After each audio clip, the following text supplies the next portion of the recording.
When you say incurable condition, that's really scary. Now you're telling me I cannot eat carbs, and I'm like, how am I supposed to live? What am I supposed to eat? It was all just so overwhelming. I gave up. Hello, welcome back to the channel. My name is Yugeshni. I make videos here on YouTube about faith, health, and mindset. Today I want to share with you 5 tips on how I manage my hormones as somebody who has PCOS. Let's get into it.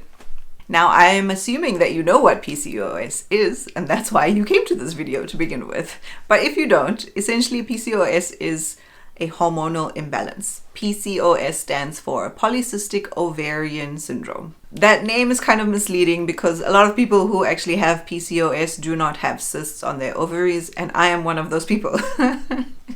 So I like to describe this condition as an incurable condition where your hormones, so your estrogen, progesterone, testosterone, are basically out of balance.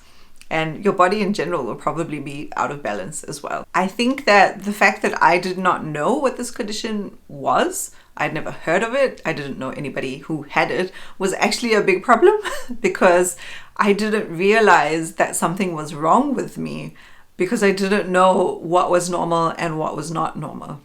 So I did not have much knowledge about periods in general, and for pretty much from the age of 13 when I got my first period until I was diagnosed with PCOS, which was around 26, 27 years old, I had never had a regular period. Never. Like, I would never ever be able to predict when my period was gonna come. It was just all over the show.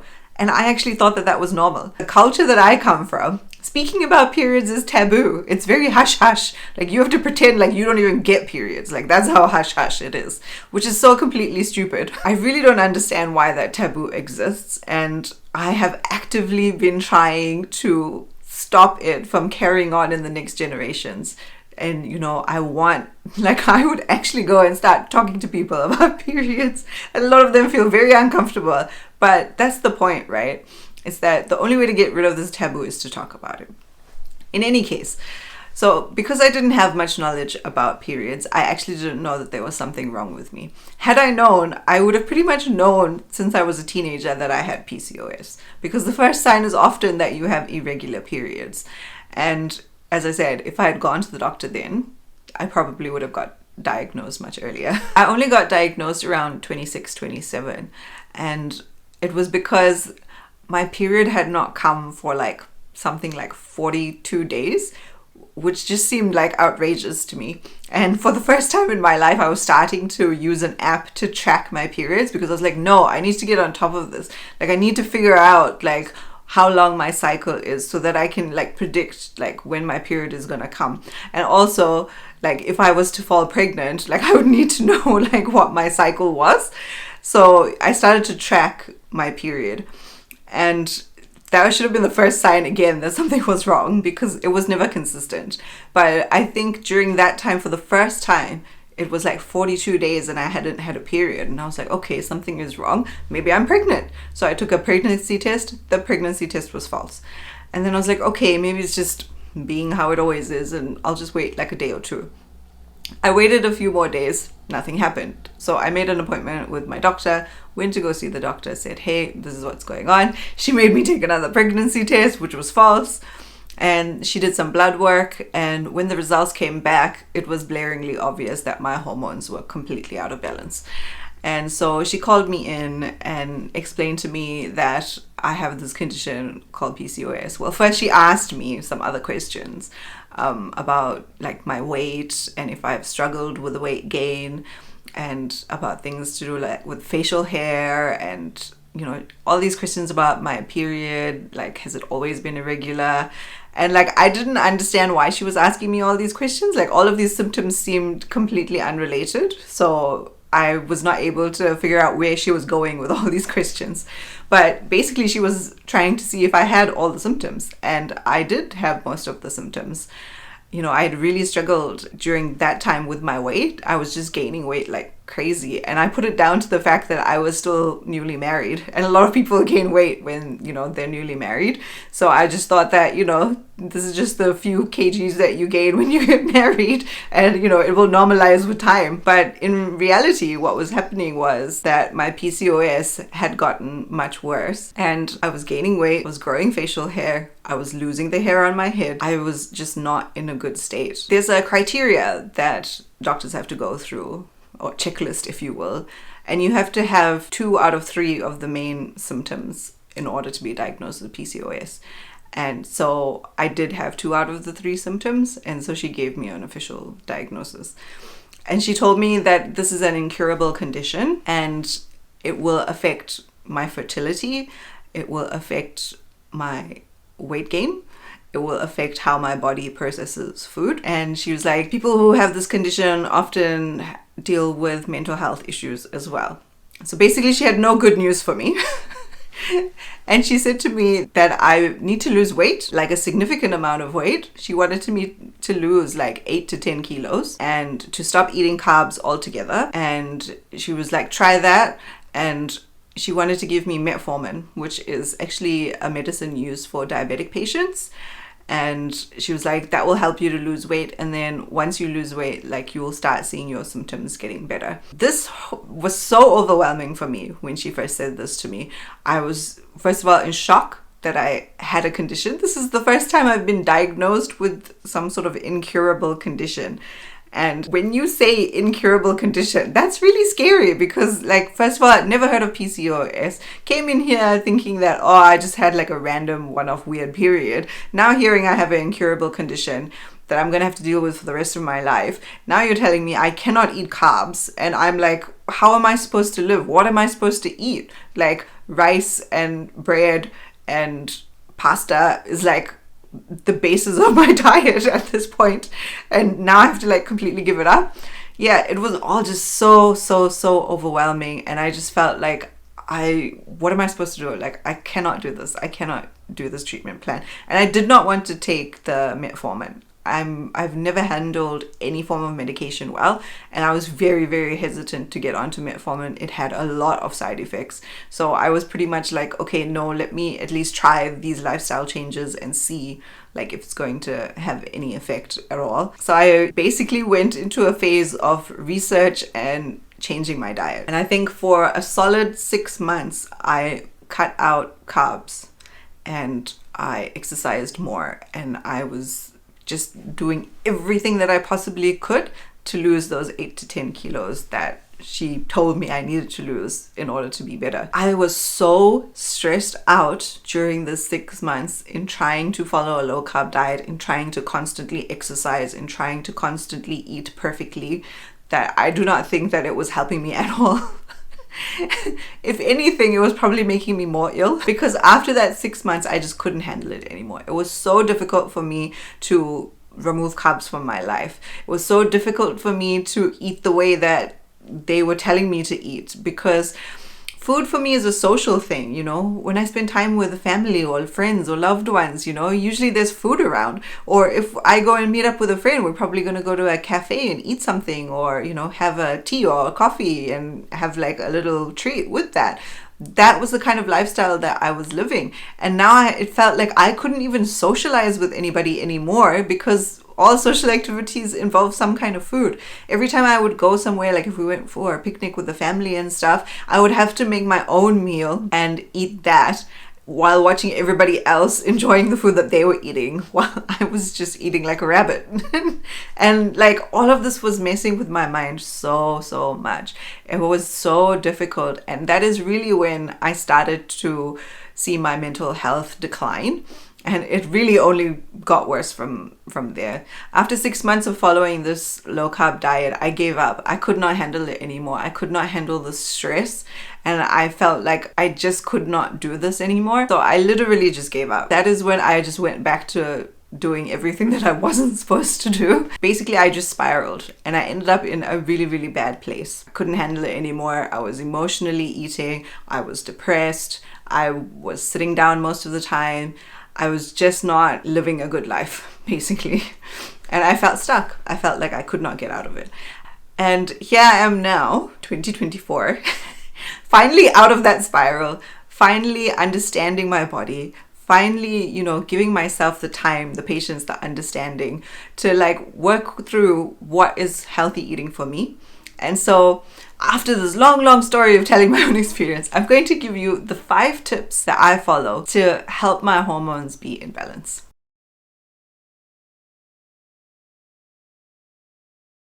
Tip number 1, to control blood sugar levels. Like I mentioned, the doctor tried to put me on metformin, which is a medicine used for diabetic patients, which basically helps you to manage your glucose levels. And so the reason that they're doing this is because there is a connection between your insulin or glucose levels and your hormones. The two are actually related. So if you have a lot of glucose spikes through the day, that's actually influencing your hormones and creating a greater imbalance of your hormones. And that's the whole reason why they tell you to go on low carb or to at least, watch what you eat. As I said to you, doing low carb was very, very difficult for me. So I use another method where I basically try to manage my glucose levels. And if you've watched my video on diet optimization, I go into this a bit where I talk about the way in which I eat. I eat carbs. People need carbs. Like, you cannot live a life with 0 carbs. Like, not possible. So I do eat carbs, but I don't just eat a plate full of carbs. And I try to eat smarter. So like I mentioned in my diet optimization video, I will never just eat carbs. I will always have a protein or a fat before or with it. And that's simply to manage my glucose levels and to make sure that I'm not having all these spikes, because that affects my energy but also affects my hormones.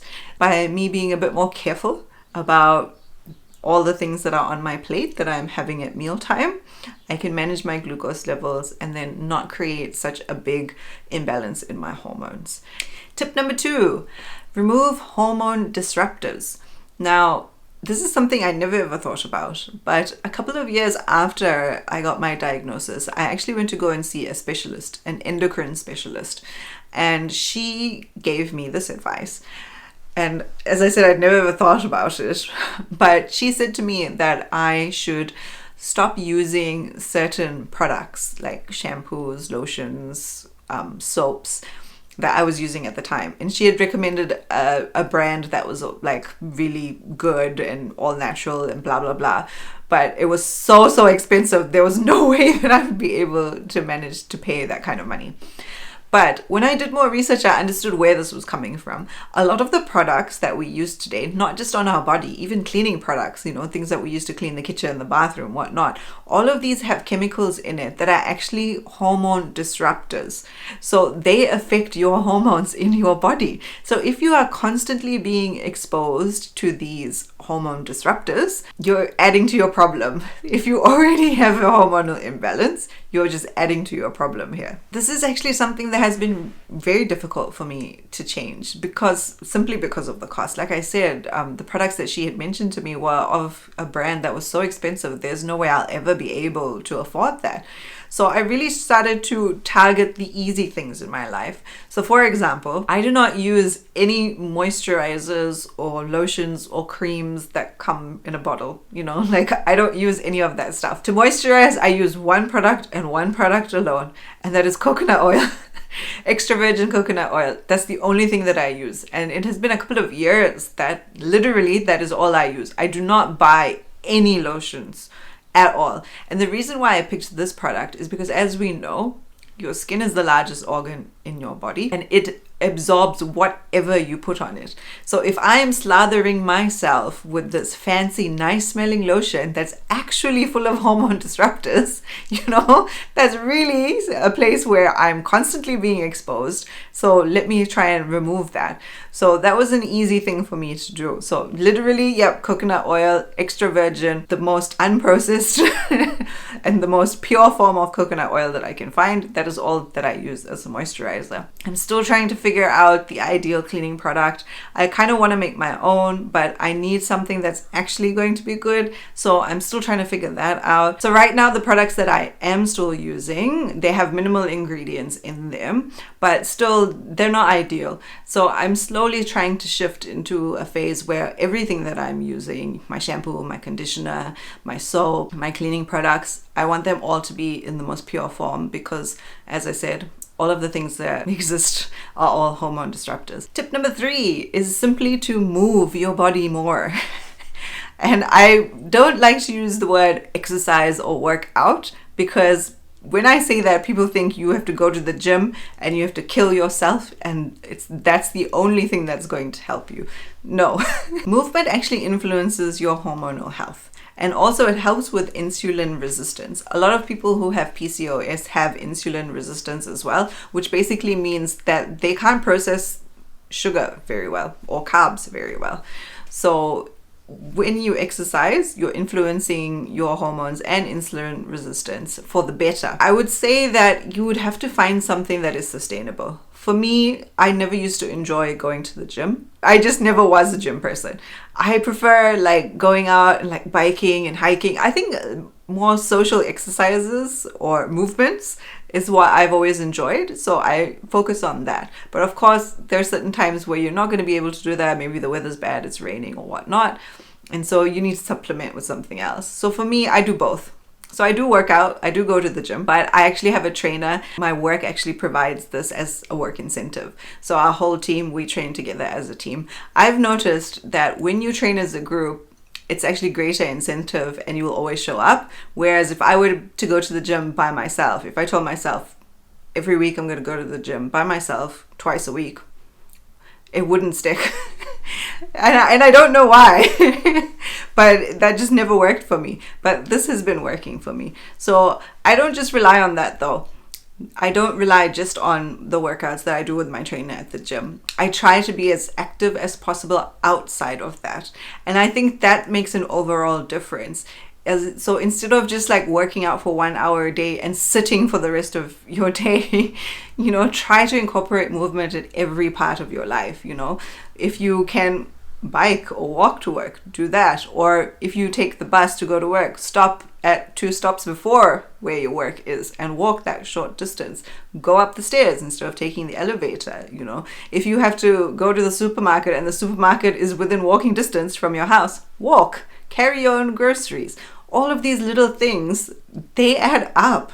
They actually make a difference to your body, So we have to stop thinking about movement as all these big crazy workouts at the gym or, going for long hikes or long bike rides. You don't have to just do that. Like, it doesn't have to be that. It can be all these small things during your day. So move more. It definitely has an effect on your body. Just me moving more and being consistent with moving more, I just felt so much better. I can't see my hormone levels. And I'm not doing bloods every week to check what's going on with my hormone levels. I'm relying entirely on how my body is operating and how I am feeling. And I have been consistently exercising now for 5 years. And I've lived a very sedentary life before that. And I can tell you the difference is night and day, just in the way my body feels. I feel so much better. I feel so much more capable. And I don't ever feel like so tired and like bogged down. I think a lot of people think when you start exercising, you're just going to be sore and tired all the time. And that's actually not true. I feel very energized after a workout. And I love that feeling. I love feeling like I have more energy. I love feeling that I can move my body. I feel so blessed that I can move my body. It's something that I enjoy doing now. I do not see movement as a punishment. I see it as an opportunity and a blessing, and I love it. And I would like other people to feel the same way about it because movement will always benefit you. Always. Tip number 4 is maintaining gut health. If you've watched my last video about diet optimization, I talk about gut health quite a bit there. And essentially, a good gut means good health. At the end of the day, that's it. Our gut has such a big influence on our overall health that it would be silly of us to not focus on gut health. A lot of us who have PCOS, we have digestive issues. And leaky gut is a very common issue for people who have PCOS. And that causes a lot of the digestive issues that we experience. So again, what better incentive to care about your gut health more? So my focus is actually to repair and maintain my gut. I also have IBS, which is no surprise. A lot of people who have PCOS also have IBS. And that kind of tells you that we have inflammation in our gut. And if you have PCOS, you have inflammation. Like, it just goes hand in hand. So I think that's a big focus for me, like reducing inflammation. And a lot of things that I've already mentioned helps in reducing inflammation. Obviously, your diet is your first pillar of helping with that. But in terms of gut health specifically, I like to eat a lot of fermented foods. And I prefer to do this over taking a probiotic. There will be times where I need to take a probiotic.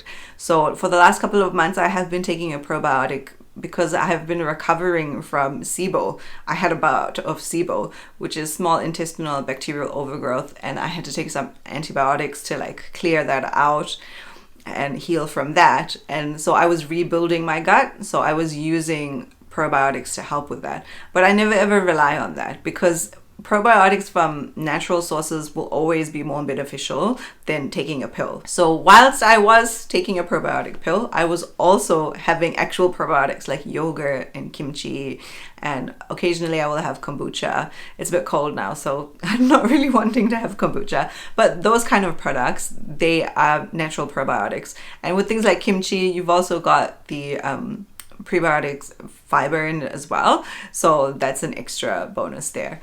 But I do eat for gut health, and not just by having probiotic foods, but also making sure I eat a lot of fruit and vegetable, and a variety of fruit and vegetable, because that will be feeding the good bacteria in my gut. So I am more conscious of doing that. Tip number 5, which for me is the hardest thing to do, and that is managing stress. I think I have spent my whole life trying to figure out how to better manage stress. And I have to be honest that I am not very good at this. And I think it's because I've just become so used to being stressed about things in my life. And that too, I stress about things that really don't matter. So, I'll constantly have to work through that with myself. And I think that we live in a world where it's impossible to not feel some form of stress. And that's okay. We are exposed to things that will stress us out. That is going to be inevitable. However, I think the important thing is to understand how to manage it, to have some sort of protocol to help you to deal with that stress. And counseling has really helped me with that, because I have trouble with stress and anxiety. And when I went to counseling specifically to deal with my depression, we talked about a lot of that kind of thing. And I was given a lot of tools to help me. And I think that that is really important. And different things work for different people. So it's not like if you were given this tool, you're automatically fixed. It doesn't work like that. It really is trial and error, especially when it comes to like stress, anxiety, that kind of thing. It really is trial and error. And you do have to be very patient with yourself, and you do have to give yourself grace. And for somebody like me, that was extremely difficult to do, because I was not patient with myself at all. I just did not want to feel this way, and I just wanted somebody to give me a quick solution. I mean, because I was in the wrong mindset. I was in the completely wrong mindset. I talk about mindset a lot on this channel, because I really do believe that mindset is everything. If you have a poor mindset, you're not going to experience life well. Everything is going to be challenging for you. And I'm talking specifically through my own experience, because I had a poor mindset. For most of my life, I've had a terrible mindset. And as a result, I did not experience life well. I thought everything sucked, and I just didn't enjoy being alive. Once I understood that, first of all, I can change my mindset, that made a huge difference in my life. And it's the same thing with stress management. It is definitely a mindset thing. And I feel very lucky to have been able to see counselors that have given me tools that have helped me. And, a lot of times it's just me working through things. Sometimes it might be like me writing things down. If I'm stuck in my head, if I'm really stressed about one thing in particular, these thoughts will keep coming up, and they will eventually become intrusive thoughts in my mind, and I just can't stop thinking about that, and I just can't stop worrying about that. Usually when that happens, I start writing things down. If something is stuck in my mind, I start writing it down just to let it out. And also, I make so much dua now. Like, I can't tell you the amount of dua that I make. It's about literally anything that is stressing me out. Like, I'm like, okay, I'm just going to give it to Allah. He's going to take care of it, whatever it is. It's off my plate now. I've told him I'm stressed about this. I don't know what to do and I'm freaking out and it's on him now. Please guide me. Please give me the solution. Please help me to calm down. Those are usually the kind of things that I'm saying. And that is one of the many tools that I have to manage my stress. But stress influences our health so much. I think we take for granted how much stress influences us, and a lot of us do not have the self-awareness to even realize that we are stressed. Sometimes like I can see when, like, if somebody is experiencing stress, and I would say to them, you don't need to stress, it's going to be okay, and they would respond being like, I'm not stressed. I don't feel stressed at all. And I'm like, you're definitely stressed. And I think that's probably the first thing that we all need to understand is what stress is, and be self-aware so that we know that we're actually going through that. Stress is literally just you having a high cortisol level. And when you have high cortisol levels for extended periods of time, it actually causes damage in your body. And this is what leads to disease or poor health. So yes, don't ever think that stress does not affect your health. There's a direct effect of constantly being stressed and then being sick. The two go hand in hand. So if you want to live better, if you want to have less illness, then we have to learn to manage our stress. And as I said, this has been the hardest thing out of the 5 tips that I've given you. This has actually been the hardest thing. Eventually I figured out, diet and exercise and everything else, but stress is something that I am still working on myself. Stress management, I think, will be something that I will be working on for a long time. But I think that as I grow, as I age, as I learn, I become better. And that's the idea. Again, going back to mindset, I tell myself that I only need to improve 1%. I only need to get 1% better. And the reason that I say that is because it's less overwhelming. And 1% seems like almost negligible. Doesn't sound like I have to make a great effort to get 1% better. But 1% compounds over time. Where I was all those years ago, I'm 36 years old now. I was 26, 27 when I got diagnosed with PCOS. The woman that I was back then when I got my diagnosis compared to the woman that I am now, those are two different people. Two different people. And that alone shows you how much 1% compounds over time. So yes, that's definitely a mindset tool, that one of the many mindset tools that I use. And that kind of helps me to keep going as well. But yes, stress management, definitely something that we all should be doing, but especially us PCOS girls, because stress really influences the hormone imbalance and makes it worse and causes inflammation in the body, which we're already struggling with as people who suffer from PCOS. If you're still around, thank you for sticking around to the end of the video. I know it was a very long one, but health in general is something that I'm very passionate about. I have a very difficult time controlling myself when I speak about health because I'm just so passionate about it. I could go on for hours, honestly, because I am slightly obsessed with learning about the human body and the way it works. And I just think, subhanallah, like Allah has created the body and like the mind and the soul, and it's all just so amazing to me, and I'm obsessed with learning how it works and how it responds. So because of that, I've learned so much, but also that's why I talk so much about it. So thank you for sticking around to the end of the video.